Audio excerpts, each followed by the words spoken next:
¿Quién creó el Lindy Hop de Harlem? ¿Por qué recibió este nombre?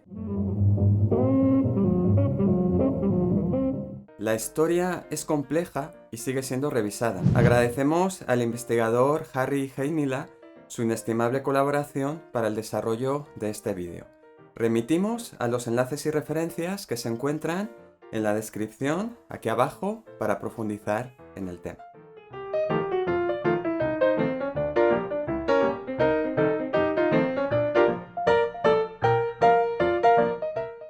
Para pesquisar el origen del Lindy Hop y su nombre, debemos hablar primero del aviador Charles Lindbergh.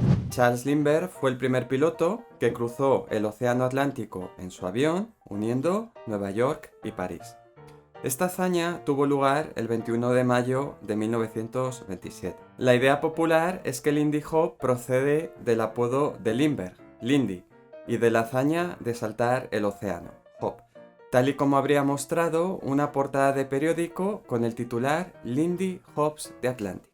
Pero hasta la fecha nadie ha podido encontrar en las hemerotecas este titular al que suele remitir la versión popular sobre el origen del Lindy Hop, y el único titular hallado en la hemeroteca que se le asemeje, Lindy Hops the Atlantic, es del año 28 y se refiere a Amelia Earhart, la versión femenina de Lindbergh que replicó su hazaña. Sorprendentemente, y como veremos en este vídeo, la relación del vuelo de Lindbergh con la creación del Lindy Hop de Harlem es en realidad muy poco clara. Y es que se nombraron muchas cosas en honor de Lindbergh, incluyendo distintos bailes como Lindy Hop, Lindbergh Hop o Lindbergh's Hop, con sus propias competiciones y salones de baile. Pero ninguno de ellos estaba conectado con el Lindy Hop de Harlem que apareció después. Parece muy probable que estos otros Lindy Hop no fueran creados por afroamericanos, sino por gente blanca no vinculada con Harlem. Algunos de estos bailarines blancos, como Ray Bolger, reclamaban la invención de un baile llamado Lindy Hop basado en el claqué. La primera mención a uno de estos bailes homónimos, que también era llamado Lindbergh Hop, fue consignado en un artículo de prensa del 25 de mayo de 1927, pero no guardaba relación ni con el Lindy Hop de Harlem ni con sus raíces afroamericanas. El 20 de junio de 1928 se menciona en el periódico The World que George Snowden y Matty Purnell realizaron en la maratón de baile del Rockland Palace un baile nuevo llamado Lindbergh Hop. Este Lindbergh Hop existía previamente y se basaba en un paso de Charleston, no guardando semejanza con el Lindy Hop de Harlem. Además, el gerente del Savoy Ballroom, Charles Buchanan, el entonces productor Leonard Reed o el Lindy Hopper Alfred Liggins confirmaron también que se trataba de un baile distinto del Lindy Hop de Harlem. Y además, en los periódicos de la época que seguían la maratón, se menciona que junto al Lindbergh Hop, George y Matty tenían una pequeña especialidad de baile que podría remitir a la innovación que posteriormente conocimos como Lindy Hop. Pero ¿cómo crearon George y Matty esta pequeña especialidad? El 17 de junio de 1928, el Rockland Palace de Nueva York fue el escenario de una maratón de baile en la que se bailaba durante 1 hora y se descansaba 15 minutos, de forma continuada durante más de 2 semanas. El inicio de la maratón del Rockland Palace fue consignado en una nota de prensa en la que se leía: Maratón de baile negro en Nueva York. En la nota se agregaba que en esta maratón, la primera que permitía la participación de gente negra, se determinaría la cuestión de la superioridad física entre las razas y que el personal médico mantendría registros de los resultados. Recordemos que en Estados Unidos se vivían tiempos muy racistas y que las innovaciones culturales de los afroamericanos estaban siendo saboteadas desde el principio. Por fortuna, hoy sabemos que las razas humanas no existen. Fueron un mecanismo de control social creado en época colonial para dominar a las poblaciones no blancas. De acuerdo a los científicos, el genoma humano no admite una clasificación por razas. La única raza, con toda su diversidad y adaptaciones, es la humana, Pero sigamos con la maratón. No se podía dormir o tocar el suelo con las rodillas, so pena de ser descalificado.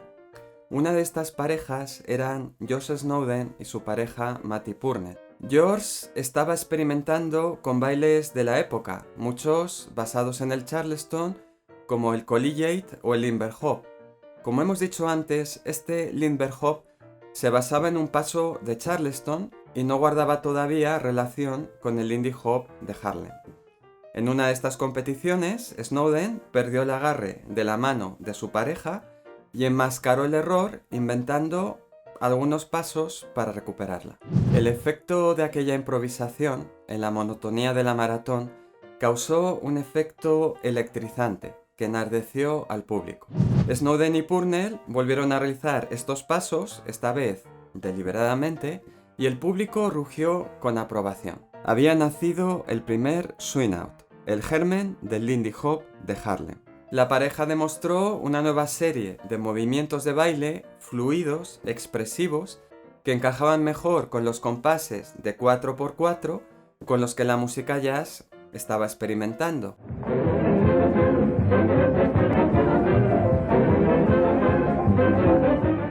Dejando atrás los ritmos binarios de la era ragtime que convenía a bailes como el Charleston.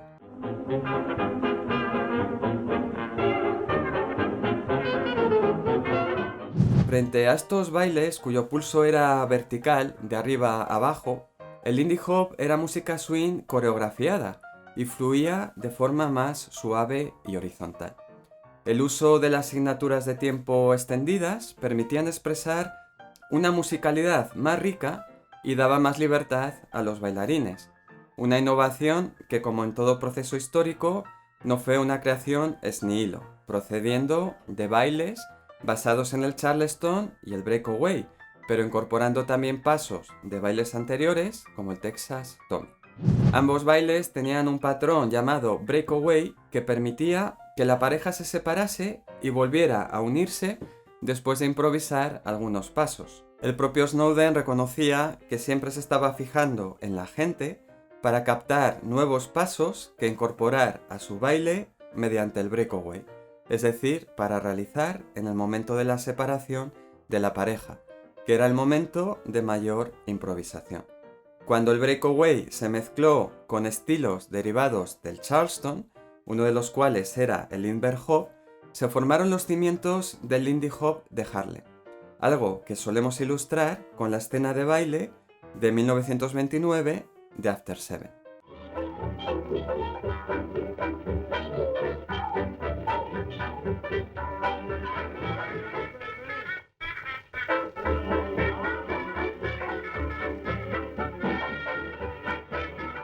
Por cierto que George y Matty ganaron la maratón, quedando entre las 4 parejas finalistas, que se repartieron el premio de $1000. Espero que los médicos racistas tomaran buena nota de ello. Snowden y Purnell habían creado, casi por accidente, algo importante.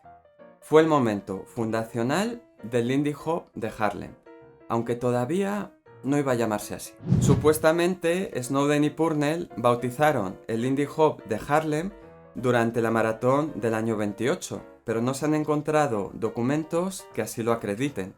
Al parecer, llamaron a su innovación Walk That Broad, y no fue hasta 3 meses después cuando este baile fue rebautizado como Lindy Hop, cuando George Snowden actuó en el Lincoln Theatre junto a su pareja Pauline Morse. En consecuencia, la primera conexión del nombre Lindy Hop con el Lindy Hop de Harlem la encontramos por vez primera en la publicidad y artículos del evento del Lincoln Theatre en septiembre de 1928. Ignoramos si la persona que rebautizó este baile como Lindy Hop en septiembre de 1928 era consciente de los otros Lindy Hop o si fue una mera coincidencia.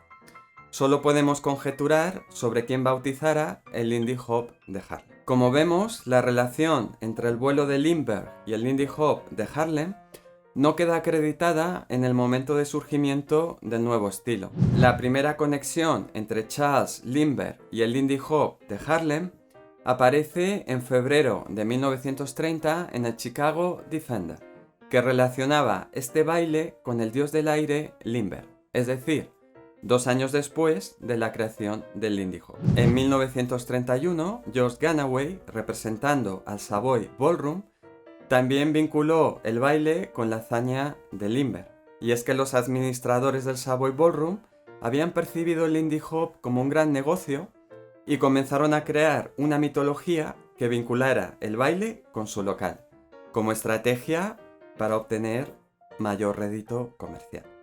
Lo curioso es que este Lindy Hop tuvo que formarse fuera del Savoy, dado que en el salón se controlaban rigurosamente los bailes y pasos permitidos. Sus responsables no querían siquiera mencionar el nombre del Lindy Hop, hasta que el éxito de este nuevo baile les hizo abrazarlo como principal atracción de su negocio. El público relacionó este nuevo Lindy Hop con las historias de origen del Limber Hop anterior y las historias creadas en el Savoy, de modo que la historia del Lindy Hop de Harlem se fusionó con la del vuelo transatlántico de Limber. Por todo ello, a la luz de la evidencia disponible, el vuelo de Charles Limber no guarda realmente relación con la creación del Lindy Hop de Harlem, salvo por el nombre. Además, en opinión de Terry Monahan, pensar que la creación del Lindy Hop fue una mera reacción al vuelo de Limber eclipsaría su carácter como expresión de la evolución de la conciencia afroamericana en Harlem. Y es que el Lindy Hop fue el primer baile afroamericano importante que se creó en el norte de Estados Unidos y redefinía la experiencia afroamericana del baile y de los roles de género, articulando una nueva estética de igualdad cultural que criticaba la tradición europea de los bailes de salón. Ambos miembros de la pareja podían improvisar separándose y juntándose con 2 roles que eran proactivos frente a los roles tradicionales europeos, líder y follower. La capacidad de expresarse individualmente en el contexto de un baile jazz en pareja transformó la percepción que tenían de sí los afroamericanos, tanto como la que tenían de ellos los blancos, que comenzaron a imitarlos. Cuando Limber se involucró con el nazismo, la gerencia del Savoy abandonó durante un tiempo la historia que le relacionaba con la creación del Lindy Hop de Harlem, aunque al terminar la Segunda Guerra Mundial y llegar la paz, siguieron con el cuento. ¿Y qué sucede con la versión de la historia contada por Frankie Manning? Muchos entusiastas dan pábulo al testimonio de Frankie, que afirmaba que Snowden le contó haber bautizado el baile en la maratón del Rockland Palace. Esto ha llevado a que mucha gente piense, por descarte, que Snowden y Matty no inventaron el baile, sino que solo lo bautizaron. Pero Snowden reclamaba también la paternidad del Lindy Hop y no solo haber acuñado el nombre, tal y como declaró en este otro libro a Marshall Stearns. Por más que adoremos a Frankie, él llegó al Savoy Ballroom años después de la creación del Lindy Hop y no se hallaba presente cuando Snowden y Purnell lo inventaron. Además, Frankie reconoce en su autobiografía que el bailarín más imitado del Savoy era Snowden, algo sumamente importante para la difusión de sus innovaciones. El historiador Terry Monahan apunta también que cuando la creación del Lindy Hop de Harlem se fusionó con las historias del vuelo de Limber, Snowden se adhirió a ellas, pero para no ser excluido de la nueva historia de la creación del Lindy Hop. De las entrevistas realizadas a finales de los 50 para el libro de los Stearns, se desprende que Snowden estaba tratando de salvar la memoria de su papel como creador del baile, aunque esto supusiera aceptar la versión popular e incorrecta de la relación con el vuelo de Limber. De aquí provendría la historia apócrifa de que Snowden estaba bailando cuando un periodista le preguntó ¿qué baile es ese? Y él respondió es el Lindy Hop, volamos como lo hizo Lindy. Frankie solamente se hizo eco de esta historia y no actuó de mala fe. Aunque existen dudas razonables con la génesis del nombre, parece muy probable, cuanto menos, que George y Matty crearan el Lindy Hop de Harlem. Esta paternidad certificaría el origen afroamericano y harlemita de este baile frente a otras versiones que insinúan que los harlemitas solo plagiaron el nombre que usaban los bailarines blancos. En palabras de Harry Heinila, reconocer a los afroamericanos y harlemitas Snowden y Purnell como creadores del Lindy Hop de Harlem es la mejor garantía del origen afroamericano del Lindy Hop. Estas conclusiones proceden principalmente del trabajo realizado por los Stearns y por Terry Monahan. Harry Heinila profundizó en estos trabajos conviniendo en que la idea de que Snowden y Purnell crearon el Lindy Hop de Harlem es la más correcta. Y hasta que nuevas evidencias afloren, esto es lo que se conoce a fecha de hoy, a fecha de la publicación de este vídeo, sobre el origen del Lindy Hop y su nombre, para referirnos al maravilloso baile jazz que nació en Harlem a finales de los años 20. Agradecemos a Harry Heinila su inestimable colaboración para la realización de este vídeo, así como su rigor y ética profesional, algo difícil de encontrar en estos tiempos donde las emociones, las agendas políticas o simplemente las simpatías y antipatías se confunden con la verdad y la realidad histórica. Un abrazo de amante de Harlem a amante de Harlem. Muchas gracias por haber visto este vídeo.